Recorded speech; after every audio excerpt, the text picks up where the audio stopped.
এজন্য আমরা যে কোনো পাপই করি না কেন, পাপ হয়েই যেতে পারে, আশা হারানোর কারণ নাই। Never lose hope, never give up. মুমিন কখনো আশা হারায় না, মুমিন কখনো নিরাশ হয় না। মুমিনের আশা ভরসা একটা সত্তার উপরে। চিৎকার করে বলতে হবে, তিনি কে? এজন্য পাপ হওয়ার সাথে সাথে আমরা তওবা করব কার কাছে? শয়তান আল্লাহরে বলল, মাবুদ এত জান্নাত বানিয়ে কি লাভ? আপনার একটা বান্দারও জান্নাতে ঢুকাতে পারবেন না। আমারে বানিয়েছেন জাহান্নামী, আমি আমার সর্বোচ্চ চেষ্টা দিয়ে আপনার সবগুলা বান্দারে জামাতে জাহান্নামে নিয়ে একসাথে ঢুকবো। পারলে জাহান্নাম আরো কয়েকটা বাড়িয়ে বানান। আল্লাহ বললেন, কেন কেন? শয়তান বলে, লা আকুদান্না লাহুম সিরাতাকাল মুস্তাকিম। আপনার বান্দা জামাতে নামাজ পড়তে যেতে চাইবে, ওখান থেকে ধোকার ওয়াসওয়াসা দিয়ে আমি গানের কনসার্টে নিয়ে যাব। তাফসীর মাহফিলে কোরআন শুনতে যেতে চাইবে, ধোকা দিয়ে আমি মদের আড্ডাখানায় নিয়ে যাব। ওয়ালা তাজিদু আকসারাহুম শাকিরিন। একটারেও জান্নাতে ঢুকাতে পারবেন না। চ্যালেঞ্জ দিলাম। আল্লাহ বলল, শয়তান তুই আমারে চ্যালেঞ্জ দেস? আমি তো সব রাজার বড় রাজা, মহারাজা। আমার সাথে তো কেউ চ্যালেঞ্জ দিয়ে টিকতে পারে না। চিল্লা এখন ঠিক কিনা?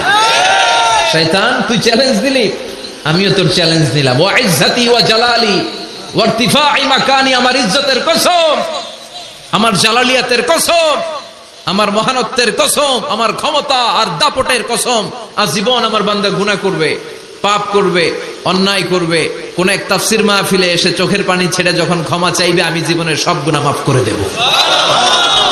আমি আমার বান্দার জীবনের সব গুনাহ মাফ করে দিয়ে জান্নাতে ঢুকায় দেব। তখন তুই কি করবি? লাগফিরান্না লাহুম মা দামু ইস্তাগফিরুনি। যতক্ষণ আমার বান্দা আমার কাছে ক্ষমা চাইবে, আমি আমার বান্দার জীবনের সব গুনাহ মাফ করে দেব। সুবহানাল্লাহ পড়ে। এজন্য রাব্বুল আলামিন বলেন, ইয়া আইয়ুহাল্লাযীনা আমানু তুবু ইলাল্লাহি তাওবাতান নাসুহা। তওবার মতো তওবা করো। তওবার মতো তওবা করলে যত বড় অন্যায় হোক, পাপ হোক, গুনাহ হোক, সব গুনাহ মাফ করে দিতে পারে কে? সাইয়েদনা আদম আলাইহিস সালাম ভুল করলেন, শত শত বছর কাঁদলেন। আল্লাহ বললেন, ও আদম, কিছু বাক্য তোমারে শিখিয়ে দেই, এই বাক্য দিয়ে তুমি আমার কাছে তওবা করো, তোমার তওবা কবুল করে নেব। সাইয়েদনা আদম পড়লেন, রব্বানা, পড়েন, রব্বানা যালামনা আনফুসানা ওয়া ইল্লাম তাগফির লানা ওয়া তারহামনা লানাকুনান্না মিনাল খাসিরিন। ও আল্লাহ, আমি জুলুম করেছি নফসের উপর, ভুল করেছি, অন্যায় করেছি, অপরাধ করেছি। আপনি যদি ক্ষমা না করেন, আমি শেষ হয়ে যাব। লানাকুনান্না মিনাল খাসিরিন, আমি ক্ষতিগ্রস্তদের মধ্যে শামিল হয়ে যাব। ঠিক কি না? এই আয়াত দিয়ে, এই দোয়া দিয়ে যখন সাইয়েদনা আদম তাওবা করলেন, মুহূর্তেই তাওবা কবুল করে নিয়েছে কে? আমরাও যদি পাপ করি, অন্যায় করি, আমাদেরও পাপগুলো মোচন করার একজন আছে না নাই? তিনি গাফিরিয যাম কাবিলিত তাওব। ওনার কাজই হচ্ছে গুনাহ মাফ করা। শয়তানের কাজ ওয়াসওয়াসা দেওয়া, আমাদের কাজ পাপ করা, ওনার কাজ মাফ করা। আল্লাহ ডেকে বলে, গোলাম, তোরা যদি পাপ না করতি আর বারবার মাফ না চাইতি, তাহলে তোদেরকে ধ্বংস করে দিয়ে জমিনের বুকে এমন একটা জাতি আমি বানাতাম যারা পাপ করতো আর মাফ চাইতো, আর আমি মাফ করতাম। সুবহানাল্লাহ পড়ে। মাফ করতে আল্লাহর বড্ড ভাল লাগে, চোখের পানি দেখতে আল্লাহর বড্ড ভাল লাগে, কায়মনো বাক্যে কেউ দোয়া করছে, এই দৃশ্য দেখতে আল্লাহর ভালো লাগে। চিল্লায় বলেন সুবহানাল্লাহ। এজন্য পাপ আমাদের যত বড় হোক, আমাদের জন্য মাফ আছে না নাই? এজন্য যত পাপ, যত অন্যায় আমরা করি না কেন, আমাদের এই পাপগুলো, অন্যায়গুলো ক্ষমা করার একজন আছে না নাই? তিনি কে? এজন্য সব সময় তওবা করতে রাজি আছেন তো? প্রতিদিন শত শতবার তওবা করতে রাজি আছেন? প্রতিদিন শত শতবার ইস্তিগফার পড়তে রাজি আছেন? বিশ্বনবী প্রতিদিন 70 বারেরও বেশি ইস্তিগফার করতেন। শুধু টয়লেটে যে মুহূর্তে থাকতেন ওই মুহূর্তে পড়তেন না। টয়লেটে ঢুকার মুহূর্তে বিশ্বনবী ইস্তিগফার পড়তে পারতেন না, তাই টয়লেট থেকে বেরোয়েই তিনি ইস্তিগফার পড়তেন। তিনি পড়তেন গফরানাক। কি পড়তেন? গফরানাক মানে হলো আস্তাগফিরুল্লাহ। গফরানাক মানে কি? গফরানাক মানে আল্লাহ, আমি আপনার ক্ষমা চাই, মানে আস্তাগফিরুল্লাহ। আবার বিশ্বনবী বলতেন, মান লাযামাল ইস্তিগফার জাআলাল্লাহু লাহু মিন কুল্লি দিকিন মাখরাজা। যে ব্যক্তি সব সময় ইস্তিগফারের সাথে লেগে থাকে, তাকে সব সময় বিপদ থেকে মুক্তি দিবে কে? আমাদের জীবনে বিপদ আছে না নাই? কত ধরনের বিপদ। যে কোনো সময় অসুস্থ হয়ে যেতে পারি, যে কোনো সময় দুর্ঘটনার কবলে পড়তে পারি, যে কোনো সময় গুম হয়ে যেতে পারি। কথা কন, এদেশে গুম টুম নাই মনে হয়, ক্রস ফায়ার নাই, কে কোন সময় গুম, কে কোন সময় নাই, কোনো ঠিক নাই। আল্লাহ বিশ্বনবী বললেন, মান লাজিমাল ইস্তিগফার জাআলাল্লাহু লাহু মিন কুল্লি দিকিন মাখরাজা। সব সময় যে ইস্তিগফারের সাথে আঠার মতো লেগে থাকবে, আল্লাহ তাআলা তাকে বিপদ থেকে সব সময় মুক্তি দান করবেন। সুবহানাল্লাহ পড়েন। 2 নম্বরে বিশ্বনবী বললেন, অমিন কুল্লি হাম্মিন ফারাজা। ওই ব্যক্তিকে রব্বুল আলামিন সব ধরনের দুশ্চিন্তা থেকে মুক্তি দিয়ে দিবে। আমাদের জীবনে দুশ্চিন্তা আছে না নাই? টেনশন নাই কার কার? হাত তুলেন তো। যে হুজুর আমার কোনো টেনশন নাই। আপনার টেনশন নাই, মাশাআল্লাহ। আমার সাথে দেখা করবেন আলোচনার পর। টেনশন ছাড়া মানুষ আছে? বাঁচার টেনশন, মরার টেনশন, কবরের টেনশন, ক্যারিয়ারের টেনশন, বিদ্যুৎ বিলের টেনশন, গ্যাসের বিলের টেনশন, বাড়ি ভাড়ার টেনশন আছে না নাই? বিশ্বনবী বললেন, টেনশন ছাড়া মানুষ নাই।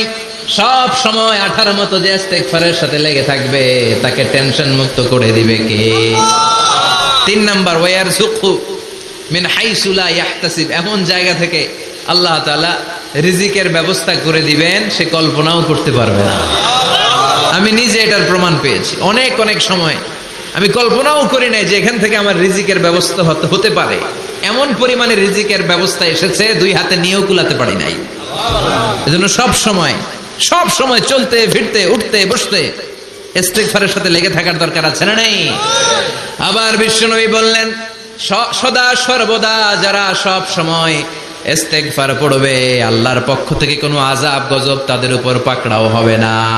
ওয়া মা কানাল্লাহু মুআযযিবাহুম ওয়া হুম ইস্তাগফিরুন। সুবহানাল্লাহ। যতক্ষণ তুমি ইস্তিগফার পড়বে, আল্লাহর পক্ষ থেকে প্রোটেকশন আছে না নাই? তাহলে 4টা জিনিস পেলেন। 1 নম্বরে, বিপদ থেকে মুক্তি দিবে কে? টেনশন মুক্ত করে দিবে কে? রিজিকের ব্যবস্থা করে দিবে কে? আল্লাহর আযাব আর গজব থেকে আপনার হেফাজতে রাখবে কে? ইস্তিগফার পড়ার 5 নম্বর ফজিলত হচ্ছে, সব সময় ইস্তিগফার পড়লে আপনি মুস্তাজাবুদ দাওয়া হয়ে যাবেন। কি হয়ে যাবেন? মানে দোয়া করলেই কবুল করবে কে? আল্লাহ। মুস্তাজাবুদ দাওয়া, এই টার্মিনোলজি, এই পরিভাষাটাকে আজকে প্রথম শুনলেন? খেয়াল রাখবেন। মুস্তাজাবুদ দাওয়া মানে এমন ব্যক্তি, যেই ব্যক্তি দোয়া করতে দেরি কিন্তু দোয়া কবুল হতে দেরি হয়। হাত তুলে দোয়া করতে দেরি, মুহূর্তেই দোয়া কবুল করে নেয় কে? আল্লাহ। আপনি যদি সব সময় ইস্তিগফারের আমলটা করেন, আপনারে মুস্তাজাবুদ দাওয়া বানিয়ে ফেলবে কে? আল্লাহ। মুস্তাজাবুদ দাওয়া। আপনি সব সময় যদি ইস্তিগফারের সাথে আঠার মতো লেগে থাকতে পারেন, আপনি দোয়া করা মাত্র দোয়া কবুল করে নেবে কে? আল্লাহ। এজন্য সব সময় অবসরে বসে আছেন, বাস স্টেশনে বসে আছেন, সিএনজিতে চড়ে এক জায়গা থেকে আরেক জায়গায় যাচ্ছেন, বিছানায় শুয়ে আছেন, পড়বেন আস্তাগফিরুল্লাহ। কি পড়বেন? প্রাণ খুলে মন থেকে আওয়াজ করে সবাই পড়েন আস্তাগফিরুল্লাহ। আবারও পড়েন আস্তাগফিরুল্লাহ। চিল্লায় পড়েন আস্তাগফিরুল্লাহ। আবার বিশ্বনবী বললেন, যে ব্যক্তি পড়বে আস্তাগফিরুল্লাহ আল্লাযী লা ইলাহা ইল্লা হুয়াল হাইয়ুল কাইয়্যুম ওয়া আতুবু ইলাইহি, যুদ্ধের ময়দান থেকে যদি কেউ পালিয়ে যায়, তার কোনো মাফ নাই। এটা অনেক বড় কবিরা গুনাহ। তাওয়াল্লি মিন ইয়াউমিজ যাহফ, যুদ্ধের ময়দান থেকে পালালে ওর কোনো মাফ নাই। বিশ্বনবী বলেন, যুদ্ধের ময়দান থেকে পালিয়ে এসেছে কোন মুসলিম সৈনিক, সেও যদি এই আস্তাগফিরুল্লাহ আল্লাযী লা ইলাহা ইল্লা হুয়াল হাইয়ুল কাইয়্যুম ওয়া আতুবু ইলাইহি মন থেকে পড়ে, তার জীবনের গুনাহ আল্লাহ মাফ করে দিবে।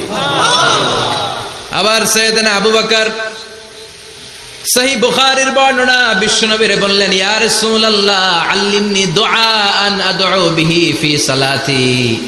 ও নবী, আপনি আমারে এমন একটা দোয়া শিক্ষা দেন, যেই দোয়াটা আমি নামাজের মধ্যে করব। বিশ্বনবী বললেন, তুমি নামাজের মধ্যে পড়ো, আল্লাহুম্মা ইন্নী যালামতু নাফসি যুলমান কাসীরা ওয়া লা ইয়াগফিরুয যুনুবা ইল্লা আনতা ফাগফিরলি মাগফিরাতাম মিন ইনদিকা ইন্নাকা আনতাল গফুরুর রহিম। সুবহানাল্লাহ। এটা আমরা বলি দোয়া মাসুরা, এটাও একটা ইস্তিগফার। যেখানেই ক্ষমা চাওয়ার কথা আছে, ওইটাই